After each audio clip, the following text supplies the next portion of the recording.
कन्हैया भागते जाते हैं और एक गुफा में देखा कि एक कोई सो रहा है। सो कौन रहा था? श्री मुचकुंद जी महाराज। श्री मुचकुंद जी महाराज उस गुफा में सो रहे थे। ये भगवान प्रभु श्री राम जी के वंशज हैं। जब देवासुर संग्राम हुआ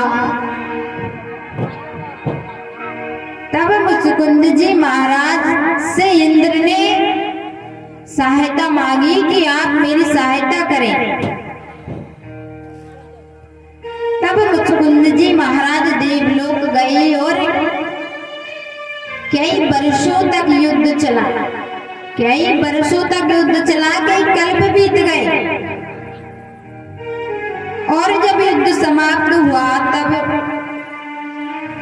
भगवान इंद्र से कहा मुचकुंद जी महाराज ने कि मैं अब अपने घर जाना चाहता हूँ। मैं अब अपने घर जाना चाहता हूँ, मुझे बहुत समय हो गया है यहाँ आए हुए।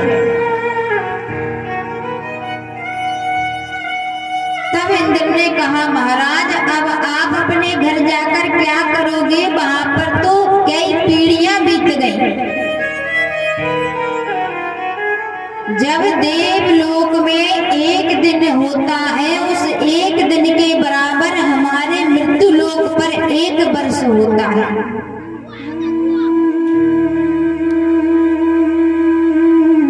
देवलोक का एक दिन और हमारे यहाँ का एक वर्ष बराबर होता है।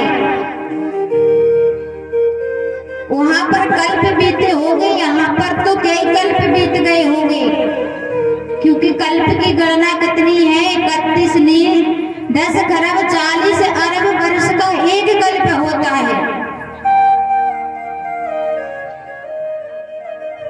तो जब इंद्र ने कहा कि वहां पर आपके पहचान का कोई नहीं है, आपके घर की कई पीढ़ियां बीत गई है, इतना सुना मुचकुंद जी महाराज से थोड़े उदास हो गए और कहने लगे, हे इंद्र,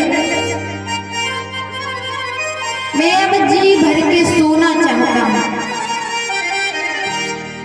मैं अब जी भर के सोना चाहता हूँ। अगर मुझे कोई नींद से उठा दे तो वो जल के भस्म हो जाए, क्योंकि मैं अब जी भर के सोना चाहता हूँ। जब तक मैं ना जागूं मुझे कोई जगाए नहीं। अगर कोई मुझे जगाए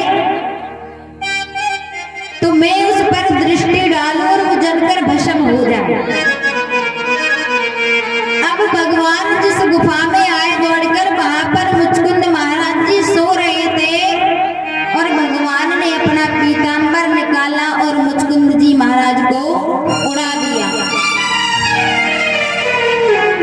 कालिया बन जाता है पीछे से। उसने देखा, अरे यहाँ पर ये रन चोर माखन चोर यहाँ पर सोने का नाटक करता है। और जैसे ही कालिया बन ने मुचकुंद महाराज जी को लात मार कहते हैं, अरे उठ, सोने का नाटक करता है। और जैसे ही मुचकुंद महाराज जी जागे और जैसे ही अपने नेत्रों को खोला, कालिया बन का गोविंदाय नमो नमः हो गया, जलकर भस्म हो गया। जैसे ही दृष्टि पड़ी मुचकुंद महाराज जी की, भगवान मुचकुंद महाराज जी को दर्शन देते हैं, उनको ज्ञान दिया और अंतर ध्यान हो गए। अब महाराज जरासंध को पता चलता है कि मेरे मित्र की वध हो गया है, मेरे मित्र का। वो फिर सोचने लगता है, अब यहाँ पर क्या हुआ कि उसी समय के भौमासुर नाम का दैत्य था। उसने करीबन 16,100 कन्याओं को अपने बंदी गृह में बंद करके रखा है।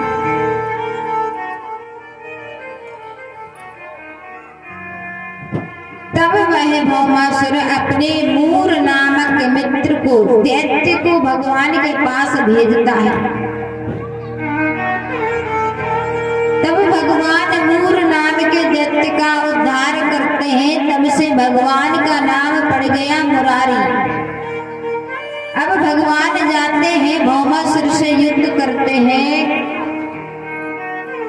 और भौमासुर का वध करके जो कन्याओं को 16,000 सौ थी उनको कारागृह से, बंदी गृह से मुक्त करवाते हैं। और भगवान ने कहा कि अभी आप स्वतंत्र हो, आप अपने घर जा सकते हैं। तब उन 16,000 सौ कन्याओं ने कहा कि हे भगवान, ये दैत्य हमें इतने छोटे थे जब उठा के लेके आया था कि हमें कुछ याद ही नहीं है, हमें कुछ याद ही नहीं है कि हम कहाँ से आए हैं, हम कहाँ से आए हैं, हमारा घर कौन है, हमारे माता पिता कौन है, हमें कुछ याद ही नहीं है। और हम अपने घर से इतने दिन बाहर रहे तो कौन जानेगा कि हम पवित्र हैं, क्या है, कोई हमें अपनाएगा ही नहीं, हमें कोई अपनाएगा नहीं। तो भगवान से विनय करती है कि या तो आप हमें अपनाओ, नहीं तो हम अपने प्राणों का त्याग कर देंगे। तो इस कारण से भगवान ने उन 16,000 सौ कन्याओं को अपनाया, उनसे विवाह किया। उन्होंने भगवान को ही पति रूप में स्वीकार कर लिया।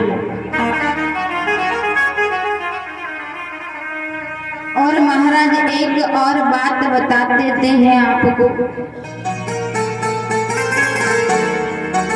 बेटियां जो होती हैं, बेटियां जो होती हैं घर का धन होती हैं, लक्ष्मी होती हैं।